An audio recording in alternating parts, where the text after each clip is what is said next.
Hey there, friends. What is going on? I hope you all are doing well. My name is Rabbit, and welcome to episode number 46 of Let's Play Final Fantasy Origins, specifically Final Fantasy 1 on the PlayStation 1. In our last episode, we were able to at last find the fourth fiend named Tiamat, and even though she was talking some mad crap saying that the Sky Fortress would be our tomb, it ended up being her tomb in the sky. I'm just saying. Anyway, without flexing too hard, we were able to re-illuminate the Crystal of Wind, and now we are ready to actually, I guess you'd say, continue the story, but really this is kind of like a side thing because I did show you guys at the very end of our last episode that we have a key item called the Adamantite, and I wanted to show you what exactly we need to do with it. So we are here outside of Mount Duergar. I just ran back to my airship without you and flew on over. I've not gone inside at all, but maybe you guys are starting to remember now. There was someone we had spoken with that mentioned the Adamantite, and we know there was a blacksmith that had a lot to say. So we'll just see if they have any new information for us, since it has been admittedly a while since we have spoken with the dwarves here. This guy says, I hear the nitro powder was taken, blah, blah, blah, blah. We talked to him a while ago. No need to go through everything. And then the Leva Stone, we've seen that before. And then, yeah, maybe they actually don't have anything special to say. All of this is old news, talking about the okay. You know what? I take it back. We're not going to talk to everybody. Let's come over here to the blacksmith. Wow, I changed my tune real quick, didn't I? I was like, let's talk to everyone. They probably have new stuff to say. And then no, they did not. Okay, so if we come up to this guy and hand over the Adamantite, he is shocked and he says, what? Why? This is Adamantite. Where did you? This is marvelous. I shall forge you a sword. Oh, well, thank you. So yes, friends, maybe it's all coming together now for you, where I was telling you the fact that the description indicated it is a metal implied we needed to take it to someone that can work with metals. Hence the blacksmith here in Mount Duergar. There. Why, it is the most magnificent sword that I've ever forged. Working with Adamantite has been a dream to me. This beauty is all yours. Well, thank you, thank you, thank you. And here we have it, friends. We've obtained Excalibur! And it is as marvelous as you would anticipate, just from the fact that it came from a key item that was hidden in this. I keep calling it Sky Fortress. The Flying Fortress, whatever you want to call it. Sky Temple, Flying Fortress, Sky Fortress. I actually don't remember what it was originally called in the Final Fantasy game from the NES, but I don't think it was named Flying Fortress. Maybe it was Flying Temple. Anyway, bless the crystals. Yes, all blessings to them. See, all four of ours are looking amazing. Let me just sort here, and we will immediately take a look at the Excalibur, which says it is a sword of phenomenal strength.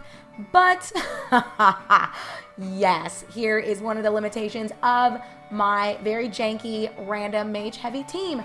Nobody can use the Excalibur, and I will go on a limb and say I think this is the strongest sword in the game, but I think maybe it could be debated that it's the second strongest. I think people have differing opinions on what they would consider number one, but it doesn't matter. We can't use it, whether it's the best, second best, hell, it could be the best sword in any Final Fantasy game ever, and it doesn't matter for my team because nobody can use it. So it is essentially selling fodder. Someone is going to be absolutely thrilled when they pick up that bad boy from the pawn shop I'm about to dump it at. And yes, I am going to actually go somewhere to sleep and heal and do all of that good stuff because, as has already been noted by not only the game itself, but by me, we are wanting to go back to the Temple of Chaos. So give me a second. I'm going to rest up, sell all my stuff. Okay, I guess let me land so I can show you guys what I'm talking about. I'm going to rest up. I'm going to sell all this extra crap that I have. Not the stuff that has the spell effects, but things like the Vorpal Sword, honestly, the Excalibur, as painful as that is to say, but I can't use it, so what's the point? Dragon Mail, this garbage shirt that the game trolled me with. We've got a lot of stuff that I need to just sift through. I was thinking maybe pick up some more items, but we're stocked in terms of potion. We've got everything we need. So you know what? I take it back. I'm just going to sell crap. I'm going to sleep so that we're starting fresh in terms of our mana charges and our HP. And then I will meet you guys at the Temple of Chaos. So give me just a few minutes. Welcome back, my lovelies. Ah, yes. back to the Temple of Chaos. It all comes back around full circle. Isn't that kind of crazy? I always thought that was cool, though, that the game set it up to where your first really big adventure or your big objective was to come to the Temple of Chaos to save the princess, and then here we are once more. Anyway, just to quickly recap for you, I went back to Cornelia, so truly back to the beginning. I sold, and I'm saying that in air quotes because actually I was capped out on Gil. I'm just a little under the cap now because I paid to sleep at the inn, but I was fully capped out on Gil before even selling all of my special equipment. Like the Excalibur was worth 30,000 Gil. I had some diamond equipment, like the diamond mail, I think is what it was called, or diamond armor. That was also like 30,000 Gil. So we are truly at the end. We have all the Gil that we could possibly need. There's nothing left for us to do in this world other than, I think, is there? I thought so. There is a collections option added here, the bestiary. So we are missing some enemies. I've obviously not come here and looked at anything with you guys. I knew this was here, but I've just not paid attention to it. So this is something I guess I could say before we actually go into the Temple of Chaos. If you are wanting to really tap into some of the newness that was added to Final Fantasy Origins renditions of Final Fantasy 1 and Final Fantasy 2, having the bestiary is kind of cool because it shows you that there's still more to go and see. There's still more that you can unlock or access in order to truly feel like you're getting a, quote, 100% game, unquote. I don't think filling out your bestiary really matters in terms of the plot, and for me, it's not something I'm going to sit here and try to do, because I think some of the enemies that we're missing are rarer finds. Like, I know there was one in the Flying Temple / Sky Fortress, Flying Fortress, whatever it's called. I don't know why I keep spacing that name. But I know there were a few things that we were missing up there. Like, I think this is the one, and it's kind of a rare thing to pick up and find. But we can see, oh, I was wrong. Tiamat's weak to stone. I thought for sure she was not weak to anything. But, I mean, that's not very much at all. And you can see her resistances are pretty high. So, I guess we tackled it the best way we can. And only 2,000 HP. That doesn't seem like very much, does it? Burl could have just attacked her twice, maybe 3 times, and I would not have even needed to do anything. But, yeah, if you wanted to, you could look through all of this to really gain greater insight into some of the enemies that you're fighting. Again, my team is so over-leveled, it has just not mattered at all. Like, truly at all. I do want to come back, though, and look at the other fiends, just to see, oh Lord, if we can find them. Maybe I should have clicked on them on my way up here. But just to bring it all around, I skipped Kraken, didn't I? Well, here's Merilith. Yeah, that still has Medusa vibes to me. I don't know about you guys. Like, obviously, it doesn't have all the heads, but she's got all the arms. I don't know. I love Merilith's design in this game. I think she looks like a badass, to be totally honest with you. Where the heck? Well, there actually is a Medusa in this, but doesn't really hold a candle to Merilith. There you are, Kraken. I was like, where are you hiding, bro? Kraken looks like a big baller, too. Like, I feel like he should have wine glasses in all of his little tentacles. You know, he seems like the type of guy that would be probably a pimp, honestly. Okay, and then let's find the first person we fought, wherever you are, if we can. Well, there's Garland, who's truly the first person we fought way back in the day. And looking at his HP being 106, is that not crazy how powerful we are now? You guys, that kind of blows my mind a little bit. Oh, it makes me so sad. I'm excited that we're near the end because it does mean that we've got another adventure awaiting us, but it always is a little heartbreaking to know that a journey is concluding sooner than it felt like it should. But anyway, here was the last one I was wanting to show you, Lich, just so that you could see for sure the weaknesses as well as the resistances, his HP, and all of those other stats. And yes, I think my thought is confirmed that no enemies really drop items in this game. It seems like it is exclusively Gil and XP that you're awarded for encounters and confrontations with enemies, which works for me. Okay, that's it for the bestiary. Let's also just take a quick look at item collection. I guess we're at 95%, so we've actually gotten everything everywhere we've been. So, okay, we will probably get 100% item completion once we... Oh, that is so cool that they added this. You guys, that's really cool. I'm a little blown away by this. I knew the bestiary was there. Oh no, I lied. We missed some things in Terra Cavern. There was something there. I think those were antidotes that I couldn't pick up. Now that drives me a little crazy, but I'm sure you guys are saying, don't even say it, Rabbit. We're not going back to Terra Cavern. No, we're not. I'm going to leave it alone, but that is a little annoying. I'm pretty sure those were antidotes. So that was my bad, and if I could make any recommendation, don't carry 99 antidotes with you. The potions, it's fine because you can always use them. And it wasn't until like the end of this journey that we've really not needed them. That's obnoxious. But wait a minute. Mount Gold, we missed one too? Probably another antidote. Well, we're going to come close. We'll probably get like 98% item completion. Again, it's not that big of a deal to me personally. There's another one that we missed. So maybe it'll end up being more like 97%. I don't know. I'm not sure. We'll try to take a look at it before it's all said and done. But yeah, that's really cool. I love that they added that in there. The art gallery, we're not really going to mess with. I just want to take a look at some of this. So for those of you that do care about stuff like this, check this out. You can just look at the various art. Oh my goodness. And this is something that I miss a lot about modern games, that a lot of them don't come with manuals, and in a lot of these older games, the manuals sometimes had maps that accompanied them, or they had really robust descriptions of the world, or they came with some artwork. It was, to me, it was very magical, you know, riding home in the car, getting to look through the manuals, getting to look through the maps and read about the lore of the world or backstories on the characters before you even got to play the game and engage with the world itself. I really miss that about a lot of modern games, that they don't come... Oh, Hydra. Interesting. That almost looks like a watered-down version of Tiamat. I don't know why I just brain farted her name. But okay.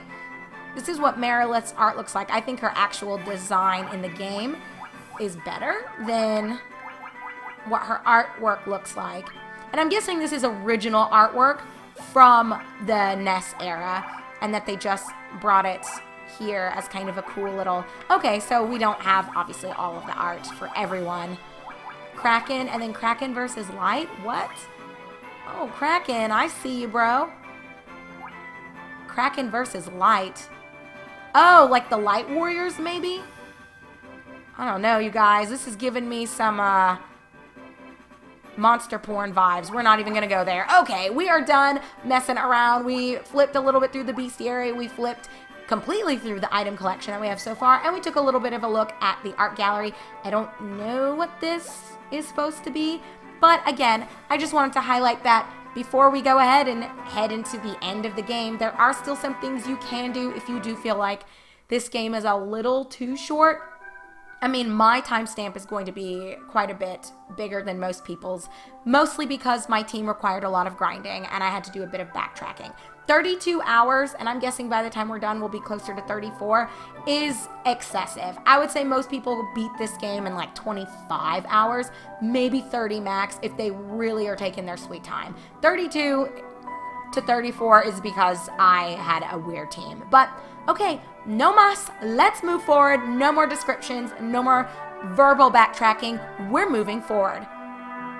So we're coming back again to the first temple, the first dungeon we ever went into, and this music just takes my breath away every time. The 4 crystals were laid over the black crystal. The tide of time advances to engulf all, and the dimensions begin to twist. Just one step further, and you will travel 2,000 years back in time. But why, game? I guess not all is well in this world. Well, we did see that all of the energy and all of the forces were still pointing in this direction, so there's still work to be done. Let's go. We going back in time. The Temple of Chaos, I guess before it was a total mess. Oh, wow. Let me just see. Can we look at... Oh, goodness, monsters. I don't know why you guys are messing with me. Have you seen what's happened to your friends? I just want to point that out to you right now. Now, I really don't know if... Okay, now I've got to reacclimate myself here. Did I sell? Okay, I was about to be a little upset. About to say, did I sell my Venom Blade? Because that's about to upset me just a little bit. But no, I think we're good. We're good. It's fine. Ice Storm, bring it on. We don't care. We are maxed out on our potions. We're maxed out on mana charges. So we're ready to go through this without needing to turn around. And that was another thing I want to point out. In the beginning, we did a lot of going halfway through a dungeon and then me needing to run back to town to repurchase things, heal up, sleep up, save, because I was really worried about what we were going to be dealing with. So there are a lot of reasons that my timestamp is just going to be far greater than what yours will be. I think if you went even about this with 2 red mages, the monk, and then either Melvin or Tyrone, it would feel a little bit different. I'm kind of interested in doing like a quadruple red mage run. I know that sounds a little bit obnoxious, but let me shut up and let you guys hear this music. Just listen. That is beautiful. Oh, it just feels like we're at the end, doesn't it? Oh my goodness. Okay. Let's see. Can we go through this? We know the layout of this temple. Now it's really just about finding exactly where we need to go. I'm going to stop playing too much. Let me make sure that I'm healing up my team, because I do think the monsters here pack a little bit of a punch. We did see as much in our last fight with that ice storm. It took a bit off of our team's HP. I'm not worried about it, but I don't want to spend so much time just blubbering on that I begin to overlook how low we're dipping in terms of HP. But okay, let's just wrap this up real quick. I'll just keep having both mages heal up while Rohit and Burl attack, and then we'll be back to where we started in no time. It is nice having access to multiple AoE heals. I wish there was a better AoE heal in the game. I can see why they didn't do it. It would probably make the game a little too easy, but oh my gosh, speaking of too easy, Tyrone getting that level. Really, Tyrone? 5 HP? But whatever, some extra intelligence, endurance, and luck. We will take it and we won't complain too much about it. All right, let's run this way because we actually can't exit. We'll see what's down this way. I don't know if anything... Oh gosh. These dragons, I don't want to deal with you. Please leave me alone. There it is, Spellbinder. If we could get a muddle off, that'd be great. If they could just fight each other and leave my team alone. I mean, to be fair, we're not even from here. We're a little lost. We're just looking for directions. Directions to take out the true enemy. So all of you are going to die. And oh, poor Burl. So there is the damage that I was talking about. He's, okay. Really, Tyrone? We don't need muddle now. There's one enemy left. Thanks a lot. It's okay. We'll just heal up while we can, and I will make sure to not let Burl dip too low. We do have, though, a full cure, and we have a way to revive my team, so it's not going to be the end of the world. While I'm thinking about it, let's just go ahead and use some of our potions just to... Oh, goodness. I don't know why my dogs are barking. Give me 1 second. Maybe someone's at the door? Okay, we're back. Sorry about that, friends. It was just the mailman, and Kajiro is definitely my little guard dog. He lets us know whenever anybody knocks or even approaches the window. Although sometimes I suspect it's just a rabbit he's barking at times, but that is okay. All right, now where were we leaving off? We were dishing out some potions so that we could heal everyone up, taking down some more purple worms, and I will still be making use of my AoE heals just because we don't quite know what all awaits us and we don't want to be caught with our pants down. We've not had that experience for a while in this adventure, but we certainly don't want the final dungeon to be the place where we revisit the struggle bus that we were riding for probably the first half of the game. So we will take out that purple worm and take this staircase to, floor number 2. Very interesting.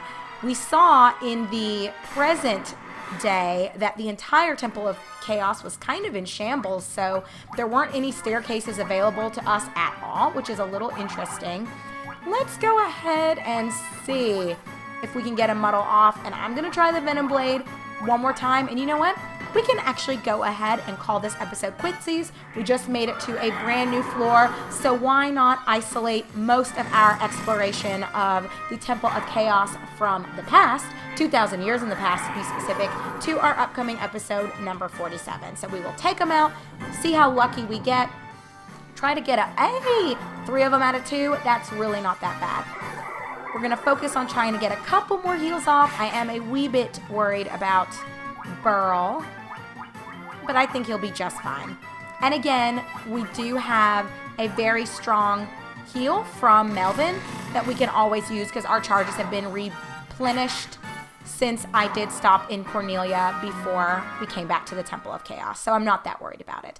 Anyway, friends, thank you so much for watching. When we come back together in episode number 47 of Let's Play Through Final Fantasy Origins, specifically Final Fantasy 1 on the PlayStation 1, we will continue making our way through the Temple of Chaos from 2,000 years in the past. What we're looking for, we're not really entirely sure since the game wasn't that direct about what awaited us in the past, but I think we can rest assured in knowing that there's still some trouble afoot and we need to take care of some events in order to prevent the damage that was done to our present/modern day. Anyway, I will see you guys soon, so take care, be good, and thank you again for watching.